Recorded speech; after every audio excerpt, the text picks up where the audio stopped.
Hi hello. ഇന്നെന്താ ഈ face mask ഒക്കെ എടുത്തിട്ടിരിക്കുന്നതെന്ന് വെച്ചാൽ ഇന്ന് നമ്മൾ നമ്മുടെ 3ാമത്തെ കൺട്രി വിസിറ്റ് ചെയ്യാൻ പോവുകയാണ് ഗൈസ്. അപ്പോൾ അത് ഈ കാണിക്കുന്ന ബാഗുകൾക്ക് ഇതിൽ നല്ലൊരു റോളുണ്ട്. ബിക്കോസ് നമ്മൾ ഇപ്രാവശ്യം എക്സ്ട്രാ ലഗേജ് ഒന്നും ആഡ് ചെയ്തിട്ടില്ല. നമുക്ക് ക്യാരി ബാഗ് മാത്രമേ അലോഡ് ഉള്ളൂ. സോ ഈ ക്യാരി ബാഗിൽ നമ്മുടെ ഈ പോകുന്ന 3 ഡേയ്സ് ട്രിപ്പാണ് പ്ലാൻ ചെയ്തിരിക്കുന്നത്.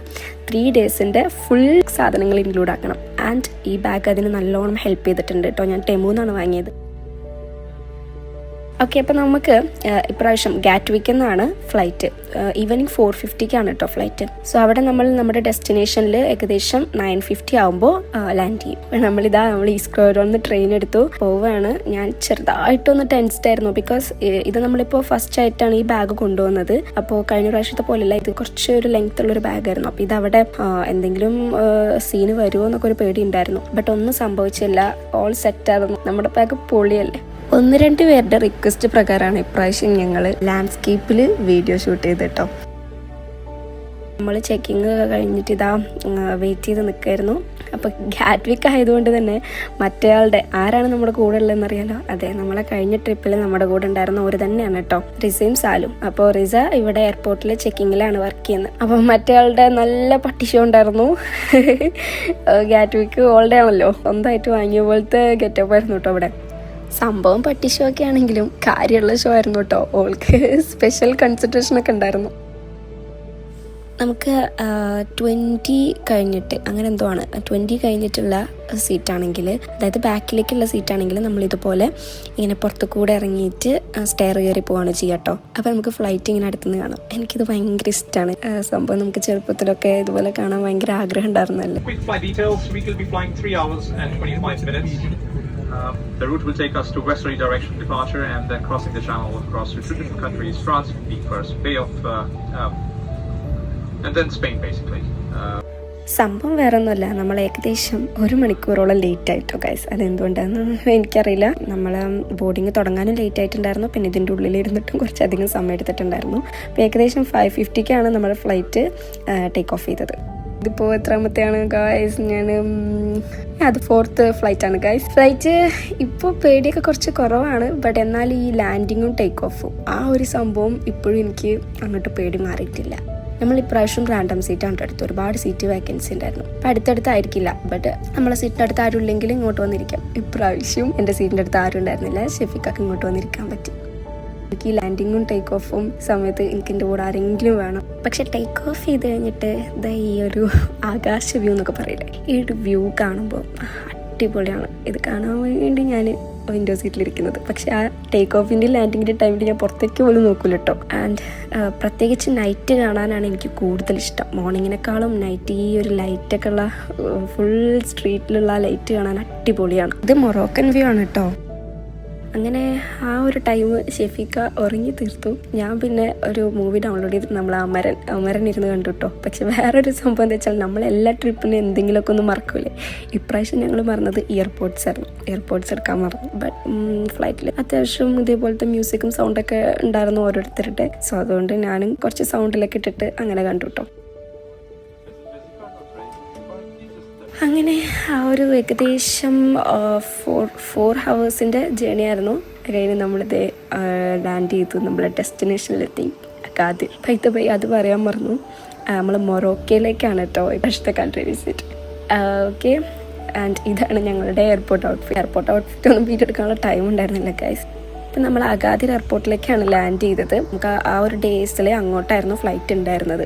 പിന്നെ നമ്മളിങ്ങനെ ഡേയ്സ് ചൂസ് ചെയ്തെടുക്കുന്നതല്ല കേട്ടോ. ഓരോരുത്തർക്കും വർക്ക് എപ്പോഴാണ് ഓഫ് വരുന്നതെന്നൊക്കെ നോക്കണ്ടേ. അങ്ങനെ എല്ലാവർക്കും കൂടി കിട്ടുമ്പോൾ പെട്ടെന്ന് അങ്ങോട്ട് എടുക്കുന്നതാണ്. ശരിക്കും നമ്മൾ ഒരു മറാക്കിഷ അല്ലെങ്കിൽ ഒരു സെൻട്രൽ സൈഡിലേക്കുള്ള എയർപോർട്ട് നോക്കുന്നതായിരിക്കും കുറച്ചുകൂടി ബെറ്റർ. കാരണം ഈ മൊറോക്കയിലുള്ള ഓരോ സിറ്റീസും ഭയങ്കര ഡിസ്റ്റൻസ് ഉണ്ട്. ഒരു സ്ഥലത്ത് നിന്ന് അടുത്ത സ്ഥലത്തേക്ക് ഏകദേശം 5 to 8 ഹവേഴ്സോളം റൈഡ് വരുന്നുണ്ട് കേട്ടോ. അപ്പം അതുകൊണ്ട് തന്നെ നമ്മളിപ്രാവശ്യം ഭയങ്കര ചൂസി ആയിട്ട് ആണ് സ്ഥലങ്ങൾ ചൂസ് ചെയ്തിരിക്കുന്നത്. നമുക്ക് ഈ ഒരു 3 ഡേയ്സിൽ മാക്സിമം കവർ ചെയ്യണം എന്നുള്ള രീതിയിൽ.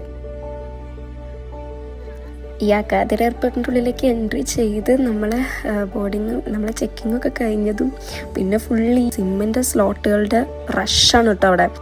ബട്ട് നമ്മൾ ഓൾറെഡി വരുന്നതിന് മുന്നേ ഒരു മാറോക്ക് ടെലികോം എന്ന് പറയുന്ന ഒരു സിമ്മിൻ്റെ ഓഫേഴ്സും കാര്യങ്ങളൊക്കെ ഒക്കെ ആയിട്ട് അത് ചൂസ് ചെയ്തിട്ടുണ്ടായിരുന്നു. അപ്പോൾ അത് കണ്ടപ്പോൾ അവിടെ നിന്നാണ് കേട്ടോ എടുത്തത്. അങ്ങനെ അതെടുത്ത് ഇതേ പുറത്തേക്ക് ഇറങ്ങിയപ്പോൾ ഒരു നെയിം ബോർഡൊക്കെ പിടിച്ചിട്ട് നമ്മളെ കാത്ത് നമ്മളെ റെൻ്റൽ കാറിൻ്റെ ആൾ നിൽക്കുന്നുണ്ട് കേട്ടോ. കഴിഞ്ഞ പ്രാവശ്യത്തെ പോലെയല്ല, ഇന്ന് ലാൻഡ് ചെയ്ത ഉടനെ നമ്മൾ കാർ എടുക്കുക എന്നുള്ള രീതിയിലാണ് റെൻ്റൽ കാർ ബുക്ക് ചെയ്തിരിക്കുന്നത്. അപ്പം നമ്മളിത് പാർക്കിങ്ങിലേക്ക് പോവുകയാണ്. ഇവിടെയാണ് നമ്മുടെ കാർ ഉള്ളത്.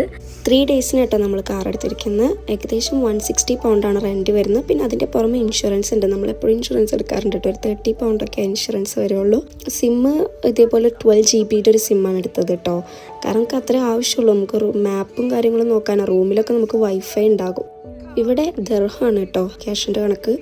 സോ ഇപ്പോൾ 158 പൗണ്ടാണ് ഏകദേശം റെൻറ്റ്. അപ്പോൾ ഒരു 2000 ദർഹം ആ രീതിക്കാണ് വരിക. നമ്മളിതേപോലെ ക്യാഷ് മാറ്റണം. കഴിഞ്ഞ പ്രാവശ്യത്തെ പോലെ തന്നെയാണ്. ഇവിടെ ഒട്ടുമിക്ക ഷോപ്പിലും ക്യാഷ് മാത്രമേ അക്സെപ്റ്റ് ചെയ്യുള്ളൂ. അപ്പോൾ ഇതാണ് കേട്ടോ നമ്മളെടുത്തിരിക്കുന്ന കാറ്. അപ്പോൾ ഡസ്റ്ററാണ് നമ്മളെടുത്തിരിക്കുന്നത്.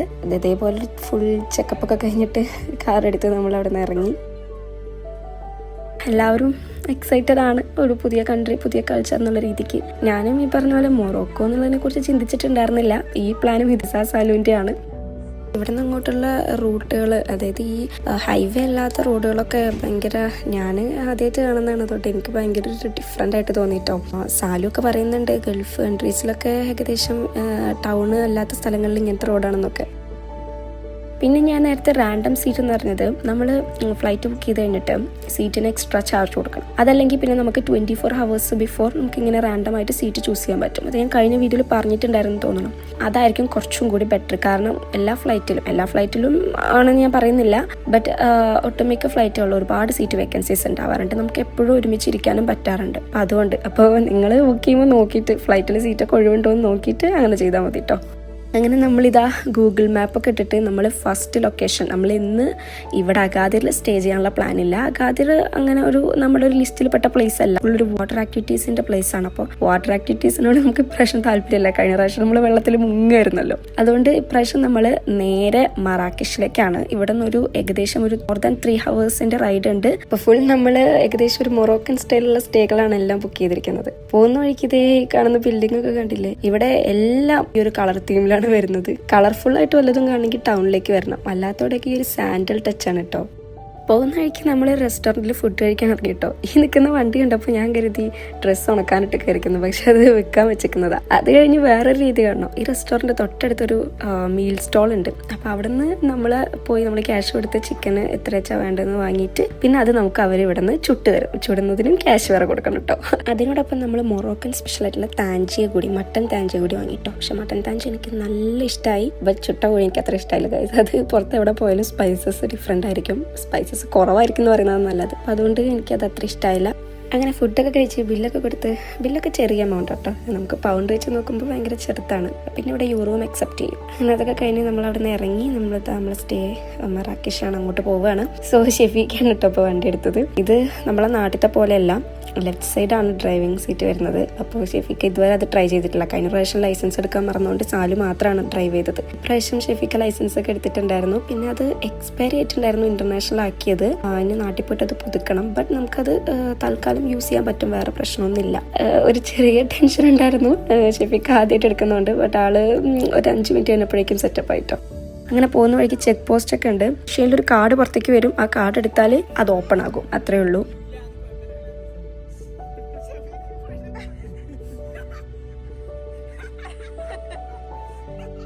നമ്മളുടെ റിയാദ് കദ്വ എന്ന് പറയുന്നതാണ് നമ്മളുടെ ഫസ്റ്റ് സ്റ്റേ വരുന്നത്. എനിക്കിത് ഭയങ്കര ഇഷ്ടമായി. ഇതിൻ്റെ എൻട്രി ഒക്കെ കാണാൻ തന്നെ അടിപൊളിയായിട്ടുണ്ടായിരുന്നു. നല്ലൊരു ട്രഡീഷണൽ ടച്ച്, ഒരു കൊട്ടാരത്തിലേക്കൊക്കെ പോകുന്ന പോലത്തെ ഒരു മതിൽക്കെട്ടുകളും വലിയൊരു ഗേറ്റൊക്കെ ആയിരുന്നു കേട്ടോ. സമയം നമ്മൾ ഏകദേശം 2 മണിയൊക്കെ കഴിഞ്ഞിട്ടുണ്ടായിരുന്നു കേട്ടോ. അവിടെ എത്തുമ്പോൾ നല്ല നിലാവൊക്കെ ഉണ്ടായിരുന്നു. സോ നമ്മൾ നേരത്തെ അവരോട് വിളിച്ച് പറഞ്ഞിരുന്നു നമ്മൾ ലേറ്റ് ആവുന്നു. ശരിക്കും ചെക്ക് ഇൻ ടൈം 12 o'clock വരെ ഉള്ളൂ. ബട്ട് നമ്മൾ നേരത്തെ പറഞ്ഞുകൊണ്ട് അവർ ഓക്കെ ആയിരുന്നു. അങ്ങനെ സെക്യൂരിറ്റി വന്ന് ഗേറ്റൊക്കെ തുറന്ന് നമ്മൾ പാർക്കിങ്ങൊക്കെ കഴിഞ്ഞ് തിരിച്ച് നമ്മളെ റൂമിൻ്റെ അടുത്തേക്ക് പോവുകയാണ്. അപ്പോൾ ആദ്യം റിസപ്ഷനിൽ പോകണം. പോകുന്ന വഴിക്ക് ഇതേപോലെ കുറേ ലെമണിൻ്റെയും പിന്നെ മുസമ്പിയുടെയൊക്കെ ചെടികളുണ്ട് കേട്ടോ. കാണാൻ നല്ല രസമായിരുന്നു. ഒരുപാട് പ്രോപ്പർട്ടീസ് നോക്കിയിട്ടാണ് ഇത് ചൂസ് ചെയ്തത്. നമുക്ക് പാർക്കിങ്ങും വേണമല്ലോ. ഈ പ്രോപ്പർട്ടിക്ക് പാർക്കിംഗ് ഉണ്ടായിരുന്നു. ഏകദേശം 17 പൗണ്ടാണ് ഇതിന്റെ പേ വരുന്നത്. ഇത് നമുക്ക് ഓട്ടോമാറ്റിക് ആയിട്ട് നമ്മുടെ ഒരു 2-3 ഡേയ്സ് മുന്നേ ഡിഡക്റ്റ് ആയി പോകും. പിന്നെ നമ്മൾ ഇവിടെ എത്തിയിട്ട് ഒരു സിറ്റി ടാക്സ് എന്ന് പറഞ്ഞിട്ട് ഒരു 4.15 ഒരു എമൗണ്ട് കൊടുക്കണം. പെർ റൂമിന്റെ എമൗണ്ട് ആട്ടോ ഇപ്പോൾ പറഞ്ഞതൊക്കെ. അങ്ങനെ നമ്മുടെ റിസപ്ഷനിസ്റ്റ് വന്ന് നമ്മൾ റിസപ്ഷൻ ബിൽഡിങ്ങിൽ കൊണ്ടുപോയി കാര്യങ്ങളൊക്കെ പറഞ്ഞു തന്ന് നമ്മൾ ഡീറ്റെയിൽസ് ഒക്കെ ചെക്ക് ചെയ്ത് ക്വിക്കിയൊക്കെ തരുന്നുണ്ട്. ഞങ്ങളെല്ലാവരും ഭയങ്കര എക്സൈറ്റഡ് ആട്ടോ റൂമൊക്കെ കാണാൻ. ബിക്കോസ് ആ ഒരു ബിൽഡിങ്ങിൻ്റെ ഉള്ളിലത്തെ ഇൻറ്റീരിയേഴ്സും ഡിസൈൻസും ഫർണിച്ചേഴ്സൊക്കെ കണ്ടപ്പോൾ തന്നെ ഒരു പ്രത്യേക വൈബായിരുന്നു. അപ്പോൾ അതുകൊണ്ട് നമ്മൾ റൂം കാണാൻ നമ്മൾ ഭയങ്കര എക്സൈറ്റഡ് ആയിരുന്നു. അപ്പോൾ അവരിങ്ങനെ പറയുന്നുണ്ട് രാവിലെ 8 o'clock മുതൽ 10:30 വരെയുള്ള ടൈമിലാണ് ബ്രേക്ക്ഫാസ്റ്റ്. ഇവിടെ ബ്രേക്ക്ഫാസ്റ്റ് ഇൻക്ലൂഡഡ് ആയിരുന്നു ഈ സ്റ്റേയിൽ. അപ്പോൾ അങ്ങനെ നിങ്ങൾ നേരത്തെ എണീക്കുകയോ നിങ്ങൾ ലേറ്റ് ആയിട്ടല്ലേ വന്നു എന്നൊക്കെ ചോദിക്കുന്നുണ്ട്. അങ്ങനെ അത് കഴിഞ്ഞ് നമ്മൾ നേരെ റൂമിലേക്ക് എത്തി. ആൾ ഭയങ്കര ഹെൽപ്ഫുള്ളായിരുന്നു, ആൾ അടിപൊളിയായിരുന്നു. ഇവിടെയുള്ളവർക്ക് ഇംഗ്ലീഷ് അത്ര മനസ്സിലാവില്ല, ബട്ട് എന്നാലും ഒരുവിധം കുഴപ്പമില്ല. നമ്മൾ കൂടുതലും ട്രാൻസ്ലേറ്റർ യൂസ് ചെയ്തിട്ടൊക്കെ ആയിരുന്നു സംസാരിച്ചത്. നമ്മളവിടെ എത്തിയപ്പോൾ വേറൊരു പ്രശ്നം എന്താ വെച്ചാൽ, ഞാൻ കഴിഞ്ഞ വീഡിയോയിൽ പറഞ്ഞിട്ടുണ്ടാവില്ല, നമ്മൾ അഡാപ്റ്റേഴ്സ് ഒന്നും അവിടെ സെറ്റ് ആവില്ല. അവിടെ കഴിഞ്ഞ പ്രാവശ്യം നമ്മൾ അൽബേനിയൻ അഡാപ്റ്റർ എന്ന് പറഞ്ഞിട്ടൊരു അഡാപ്റ്റർ വാങ്ങിയിരുന്നു, ഒരു 2 pin വരുന്നത്. അപ്പോൾ ഇവിടെ നമ്മൾ അതായിരിക്കില്ല ആവശ്യം വരാമെന്ന് എടുത്തിട്ട് ഞാൻ ChatGPT-നോട് ചോദിച്ചപ്പോൾ നമ്മളതൊക്കെ പറ്റുമെന്ന് പറഞ്ഞു. അതുകൊണ്ട് ഞാനത് എടുത്തില്ല. നോക്കുമ്പോൾ ഇവിടെയും അതേ സാധനമായിരുന്നു വേണ്ടത്. അപ്പം നമുക്ക് ഈ രാത്രി എവിടെ പോയി വാങ്ങാൻ പറ്റില്ലല്ലോ, നമ്മളെ ഫോണിലൊന്നും ചാർജും ഇല്ല, പവർ ബാങ്ക് ആണെങ്കിൽ എടുത്തിട്ടില്ല. സോ ഞാൻ എവിടെ നിന്നെങ്കിലും സെറ്റാക്കി തരാമെന്നൊക്കെ പറഞ്ഞിട്ട് ആളൊന്ന് പോയി സെറ്റാക്കി തന്നു കേട്ടോ. അപ്പോൾ ഇതാണ് നമ്മളെ റൂം. നല്ല രസമുണ്ടായിരുന്നു റൂമും. പിന്നെ വലിയൊരു വാഷ്റൂമും വലിയൊരു റൂമും. ഒരു റൂമിൽ തന്നെ 3 ബെഡൊക്കെ ഉണ്ട്. എന്താ അതിൻ്റെ പിന്നിലുള്ള കഥ എന്ന് എനിക്കറിയില്ല കേട്ടോ ഗൈസ്. അതിൽ നല്ല നീറ്റ് ആൻഡ് ക്ലീൻ ആയിരുന്നു കേട്ടോ. പിന്നെ അതേപോലെ നമുക്ക് വേണ്ട ഷാമ്പൂ, ബോഡി ജെല്ലും കാര്യങ്ങളൊക്കെ ഉണ്ടായിരുന്നു. അപ്പോൾ അത്രയേ ഉള്ളൂ. ഇനി നമുക്ക് അടുത്ത വീഡിയോയിൽ മറാക്കിഷ് കാണാം. അതുവരെ ബൈ.